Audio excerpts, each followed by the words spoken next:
Hello મિત્રો, જય માતાજી, હરે કૃષ્ણ. તો મિત્રો, આજે આપણે સાંભળીશું સંક્ષિપ્તમાં વિષ્ણુ સહસ્ત્ર નામનો પાઠ. મિત્રો, વિષ્ણુ સહસ્ત્ર નામના પાઠનો ઘણો મહિમા છે.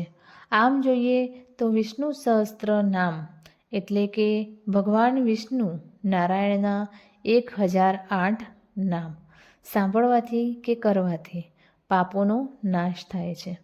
ઘણી વખત આપણને વિષ્ણુ સહસ્ત્ર નામનો પાઠ કરવાનો સમય હોતો નથી.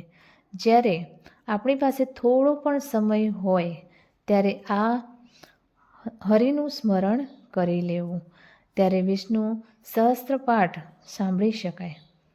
આ વિષ્ણુ સહસ્ત્ર પાઠ કરવાથી જીવનમાં નહીં પણ ઘરમાં સુખ શાંતિ જળવાઈ રહે છે, એવો પ્રભાવ છે. વિષ્ણુ સહસ્ત્ર નામ પાઠનો નિયમિત રોજ કરવો જોઈએ, સાંભળવો જોઈએ.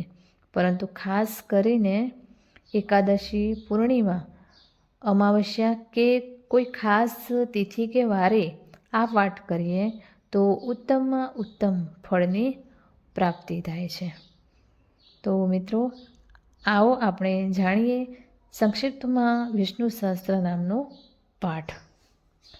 અંત વિનાના હજારો સ્વરૂપવાળા હજારો ચરણ, મસ્તક સાથળ અને બાહુવાળા પરમાત્મા તમને નમસ્કાર હો. 1000 નામવાળા અને 1000 કોટી યુગ ધારણ કરનાર એવા શાશ્વત બ્રહ્મ પુરુષને નમસ્તે હો. જેની નાભીમાં કમળ એવા ભગવાન વિષ્ણુને નમસ્કાર હો. જેલમાં શયન કરનાર શ્રી વિષ્ણુ ભગવાનને નમસ્કાર હો. હે કેશવ, હે વાસુદેવ, આપને નમસ્કાર હો.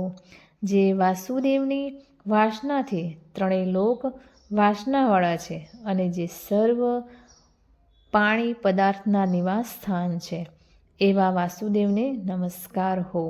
બ્રહ્મ સ્વરૂપ અને સૌ બ્રહ્માંડનું હિત કરનાર એવા દેવને નમસ્કાર હો. જગતનું હિત કરનાર શ્રી કૃષ્ણને નમસ્કાર હો.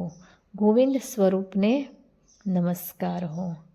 જેમ આકાશમાંથી પૃથ્વી પર પહેલું પાણી સમુદ્રમાં જાય છે, તેમ બધા દેવોને કરેલા નમસ્કાર ભગવાન કેશવ પ્રતિ જાય છે, જેમાં શ્રી હરિનું ભવ્ય પૂજન થાય છે.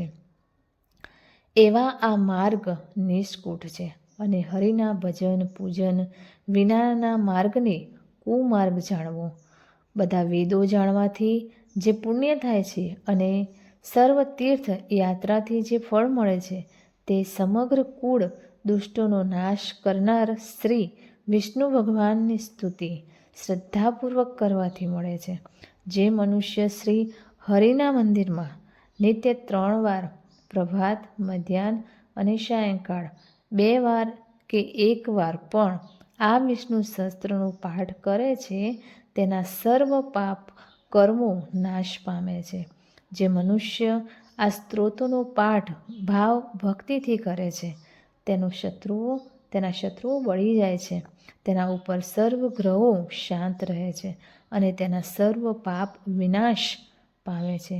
જેણે શ્રદ્ધા ભક્તિપૂર્વક આ સ્ત્રોતનું ધ્યાન કર્યું કે શ્રવણ કર્યું કે પાઠ કર્યો, તેણે સર્વદાન આપ્યા અને દેવોની રૂડા પ્રકાર પૂજા કરી એમ સમજવું.